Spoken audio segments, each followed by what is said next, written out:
Hello students, आज हम अपने लेक्चर सीरीज़ सिस्टमिक फार्माकोलॉजी की फर्स्ट एपिसोड आपके साथ शेयर कर रहे हैं। आज की एपिसोड का टाइटल है anti hypertensive drugs. Anti hypertensive drugs ऐसी ड्रग्स होती हैं जिन्हें हम हाइपरटेंशन को मैनेज करने के लिए यूज़ करते हैं। हाई ब्लड प्रेशर या एलिवेटेड ब्लड प्रेशर को हाइपरटेंशन कहा जाता है। अब जहन में सवाल आता है कि ये ब्लड प्रेशर क्या होता है और हाई ब्लड प्रेशर क्या होता है। तो सबसे पहले हम ब्लड प्रेशर को समझते हैं। तो स्टार्ट करते हैं आज के पहले सवाल से, व्हाट इज़ ब्लड प्रेशर, यानी ब्लड प्रेशर किसे कहते हैं। डियर स्टूडेंट्स, हमारी बॉडी में जब ब्लड सर्कुलेट करता है तो वो ब्लड वेसल्स की वॉल्स पर एक प्रेशर जनरेट करता है। उस प्रेशर को ब्लड प्रेशर कहा जाता है।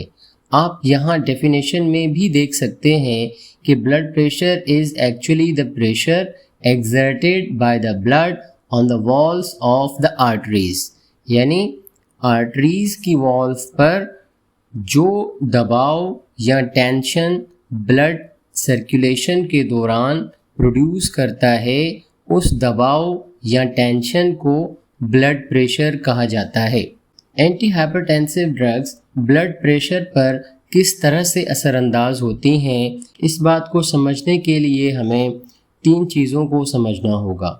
पहला, ब्लड सर्कुलेशन, यानी हमें ये देखना होगा कि हमारे बॉडी में ब्लड किस तरह से सर्कुलेट करता है, किस तरह की वेसल्स हैं जिनमें ब्लड घूमता है और उन वेसल्स के अंदर कितना प्रेशर जनरेट होता है और वेसल्स का उस प्रेशर पर क्या रिस्पॉन्स होता है।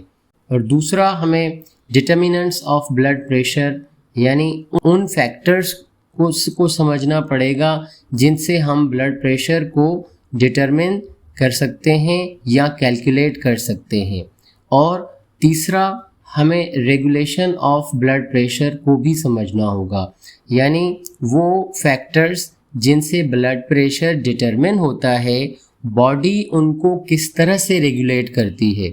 या दूसरे आसान अल्फाज में मैं आपको बता दूं कि हम रेगुलेशन ऑफ ब्लड प्रेशर में ये देखेंगे कि बॉडी किस तरह से ब्लड प्रेशर को कंट्रोल करती है। अगर ब्लड प्रेशर बढ़ता है तो बॉडी का रिस्पांस क्या होता है, यानी कौन से डिटर्मिनेंट्स को बॉडी जो है वो कंट्रोल करती है। तो आइए हम स्टार्ट करते हैं ब्लड सर्कुलेशन से। डियर स्टूडेंट्स, हमारे बॉडी सेल्स को अपनी मेटाबॉलिक ज़रूरियात को पूरा करने के लिए हर वक्त ऑक्सीजन की ज़रूरत होती है और सेल्स की ऑक्सीजन की ये ज़रूरत ब्लड पूरी करती है। ब्लड लंग्स से ऑक्सीजन को पिक करके सेल्स तक ले जाता है और वहाँ सेल्स जो है वो ऑक्सीजन ब्लड से ले लेते हैं और इसके अलावा सेल्स वेस्ट प्रोडक्ट्स ब्लड को देते हैं और फिर ये ब्लड यानी डीऑक्सीजनेटेड ब्लड, जिसमें से ऑक्सीजन निकल चुका होता है, वेन्स के ज़रिए वापस हार्ट तक जाता है और हार्ट इस ब्लड को लंग्स में पंप करके दोबारा ऑक्सीजनेटेड करने के लिए भेज देता है, जहाँ से ये ब्लड ऑक्सीजनेटेड होने के बाद वापस हार्ट में आता है और फिर हार्ट इस ब्लड को बाकी बॉडी ऑर्गन्स में पंप कर देता है। तो आप देख सकते हैं कि हार्ट जो है वो लंग्स से भी कनेक्टेड है और हार्ट जो है वो बाकी बॉडी पार्ट से भी कनेक्टेड है, यानी जो सर्कुलेशन है वो 2 तरह की है। एक पल्मोनरी सर्कुलेशन जो कि हार्ट और लंग्स के दरमियान होती है और दूसरा सिस्टमिक सर्कुलेशन जो कि हार्ट और बाकी ऑर्गन्स के दरमियान होती है। डियर स्टूडेंट्स, हार्ट के 2 पंप्स होते हैं, एक लेफ्ट वेंट्रिकल और दूसरा राइट वेंट्रिकल।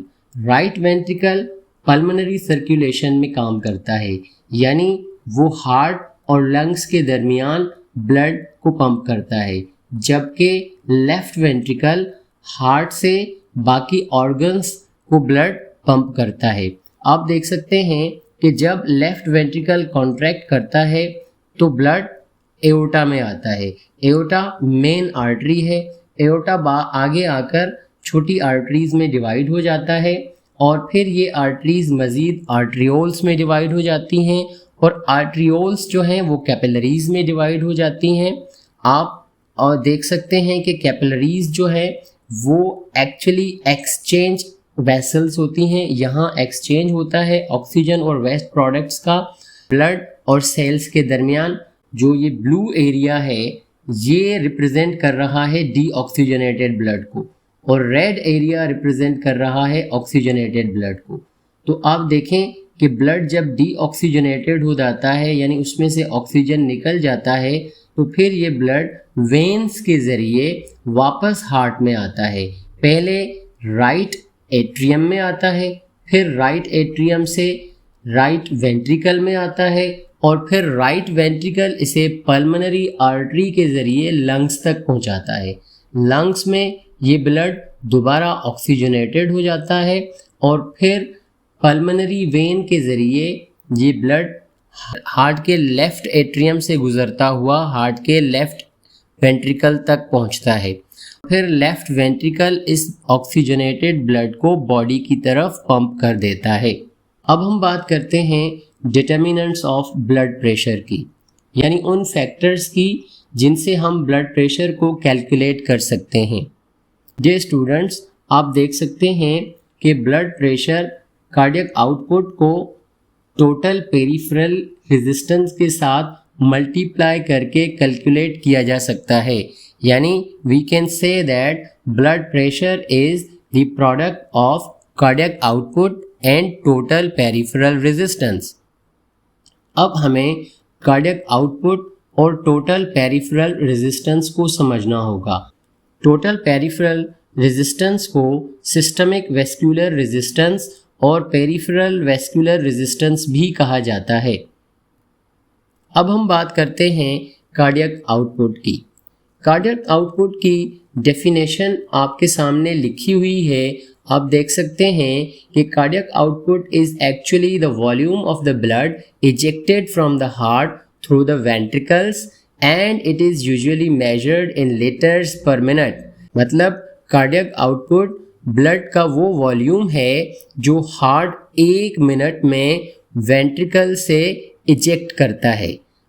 कार्डियक आउटपुट के दो डिटर्मिनेंट्स होते हैं, हार्ट रेट और स्ट्रोक वॉल्यूम। यानी कार्डियक आउटपुट को हार्ट रेट और स्ट्रोक वॉल्यूम को मल्टीप्लाई करके कैलकुलेट किया जा सकता है। एक मिनट में जितनी दफ़ा हार्ट बीट करता है उसको हार्ट रेट कहा जाता है और जितना ब्लड हार्ट एक हार्ट बीट के दौरान वेंट्रिकल से इजेक्ट करता है उसे स्ट्रोक वॉल्यूम कहा जाता है। आप फिगर में देख सकते हैं कि स्ट्रोक वॉल्यूम ब्लड वॉल्यूम और वेस्कुलर रेजिस्टेंस पर डिपेंड करता है। यानी अगर ब्लड वॉल्यूम बढ़ेगा तो स्ट्रोक वॉल्यूम भी बढ़ेगा और स्ट्रोक वॉल्यूम बढ़ेगा तो कार्डियक आउटपुट बढ़ेगा, कार्डियक आउटपुट बढ़ेगा तो ब्लड प्रेशर बढ़ेगा। अब हम बात करते हैं टोटल पेरिफेरल रेजिस्टेंस की। डियर स्टूडेंट्स, जब ब्लड हार्ट से इजेक्ट होकर एओर्टा के अंदर आता है और फिर एओर्टा से आर्टरीज की तरफ जाता है, फिर आर्टरीज से आर्ट्रियोल्स की तरफ, तो इस दौरान ब्लड प्रेशर जो है वो कम होता जाता है। उसकी वजह दरअसल इन वेसल्स की रेजिस्टेंस होती है। जो लार्ज वेसल्स हैं जैसे कि एओर्टा और आर्टरीज, इनकी स्ट्रेचेबिलिटी बेहतर होती है, इसलिए इनके अंदर रेजिस्टेंस कम होती है और ब्लड प्रेशर ड्रॉप नहीं होता। इसके बरक्स आर्ट्रियोल्स की स्ट्रेचेबिलिटी कम होती है और इनमें रेजिस्टेंस ज़्यादा होती है, इसलिए इनको मेन साइट रेजिस्टेंस भी कहा जाता है। तो इसलिए आर्ट्रियोल्स में पैदा होने वाला रेजिस्टेंस दरअसल वो रेजिस्टेंस है जिसके अगेंस्ट हार्ट को ब्लड पंप करना होता है और इसी को हम टोटल पेरिफेरल रेजिस्टेंस या सिस्टमिक वेस्कुलर रेजिस्टेंस कहते हैं।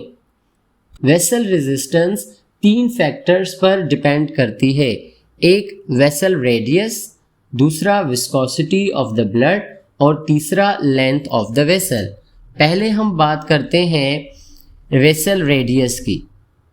वेसल रेडियस और रेजिस्टेंस इन्वर्सली प्रोपोर्शनल होते हैं, यानी अगर रेडियस बढ़ता है तो रेजिस्टेंस कम होता है और जब रेडियस कम होता है तो रेजिस्टेंस बढ़ता है। इसकी एग्जांपल आप इस फिगर में देख सकते हैं। जब वेजोकंस्ट्रिक्शन होती है और रेडियस कम होता है तो रेजिस्टेंस बढ़ जाता है और ब्लड फ्लो घट जाता है, और इसके बरक्स जब वेजोडाइलेशन होती है तो रेडियस बढ़ जाता है और रेजिस्टेंस कम हो जाती है और ब्लड फ्लो बढ़ जाता है। यहाँ इस फिगर में Q ब्लड फ्लो को रिप्रेजेंट कर रहा है। अब हम बात करते हैं ब्लड विस्कोसिटी की। विस्कोसिटी किसी भी फ्लूइड की उस इंटरनल रेजिस्टेंस को कहते हैं जो उसको फ्लो में फेस करना पड़ती है। जितना फ्लूइड गाढ़ा होगा, थिक होगा, वो उतना ही विस्कस होगा, और जितना फ्लूइड थिन होगा वो इतना ही लेस विस्कस होगा। और विस्कोसिटी जो है वो रेजिस्टेंस बढ़ाती है, यानी विस्कोसिटी और रेजिस्टेंस डायरेक्टली प्रोपोर्शनल होते हैं। जैसे जैसे सब्सटेंस विस्कस होता जाता है वैसे वैसे रेजिस्टेंस बढ़ जाता है। अगर हम ब्लड विस्कोसिटी की बात करें तो ब्लड में हेमाटोक्रिट की मिकदार ब्लड विस्कोसिटी का मेजर या प्राइम डिटर्मिनेंट होता है। जितना हेमाटोक्रिट ज़्यादा होगा ब्लड उतना ही विस्कस होगा। टीपीआर का तीसरा डिटर्मिनेंट वेसल लेंथ होता है। जितना लेंथ बढ़ेगा उतना ही रेजिस्टेंस बढ़ेगा, लेकिन हमारी बॉडी में वेसल्स की लेंथ कांस्टेंट रहती है, इसलिए ब्लड प्रेशर पर इस डिटर्मिनेंट का कोई ख़ास इम्पैक्ट नहीं होता है।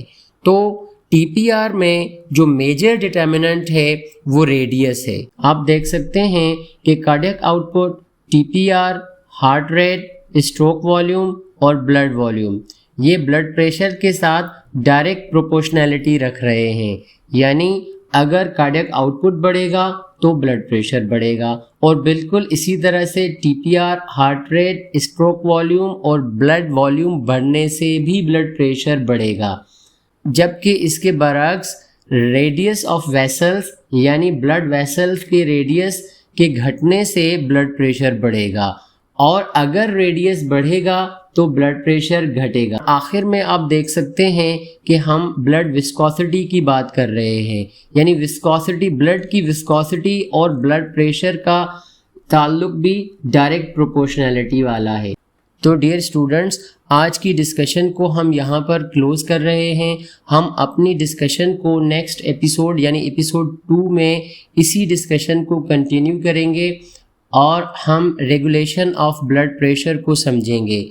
आपसे रिक्वेस्ट है कि इन तमाम डिटर्मिनेंट्स के रिलेशन को अच्छी तरह से जहन नशीन कर लीजिएगा, ताकि जब हम अपनी एपिसोड नंबर 2 में आपसे रेगुलेशन ऑफ ब्लड प्रेशर की बात करें तो आप उस डिस्कशन को बेहतर अंदाज में समझ सकें।